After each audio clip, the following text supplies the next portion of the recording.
opportunity to come to the plate, be thinking nothing but fastball. If you get one, turn and let it rip. Just try and hit it as deep as you can, because even if it stays in the ballpark, doesn't get out, as long as it's in between those white lines, it should bring across the go-ahead run. And at this juncture of the game in the 5th inning, if you can hold the lead at the 5th or later, the rain or whatever weather moves into the area, then you've got a chance to have this game be complete. You've got a chance to go home with a win. And so this is a big spot for the Birds, and for Kevin Doltz, an opportunity to potentially play hero. Slider low to Doltz and count 1-0. Zeller comes home and Doltz out in front of his second slider. That'll even the count up at 1-1. Tied at 2, bottom of the 5th. 1 out, and Chris Duffy at third base. Infield playing a step behind the infield grass, so they're not willing to concede the run anywhere in the infield. And Doltz lays off a slider, this one off the plate. Now keep in mind, first and second base are open, so you have that open base. They could pitch around Doltz, as it would set up a possible double play. However, Sam Lind, a pretty dangerous guy waiting on deck. Fastball runs inside, and Doltz taps it foul over towards the Amarillo dugout.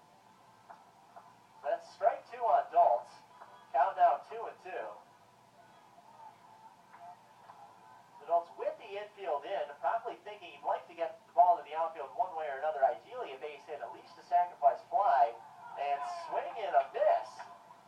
And catcher Farnham has to go back at the ball. He'll throw on to first to get it. Doltz initially slow out of the box, thought he had a piece of that ball on the foul tip, so did we.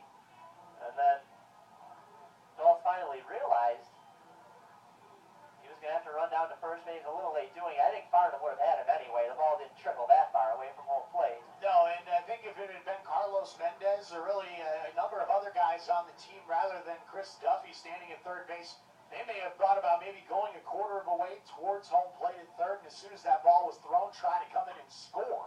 That's up to Sam Lind now. He lines one into center field. Martin going back over his head, rolling to the wall. Sam Lind brings in Chris Duffy. He's rounding second on the third. The throw is not going to be nearly in time, and Sam Lind's going to hit it from the...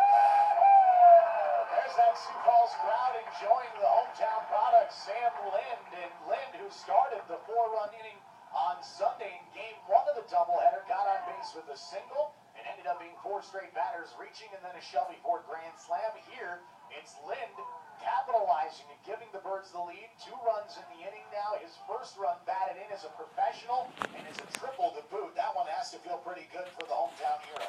Well, he's showing exactly why they went out and signed him. He came off an absolutely ridiculous season numbers-wise at Cumberland University. Hit over 400, drove in 91 runs in a college season, if you can believe that. And he slipped through the cracks in the draft. Canaries didn't waste any time getting him onto the roster here as he gives the team the lead. And Tinoco skies the first pitch into right.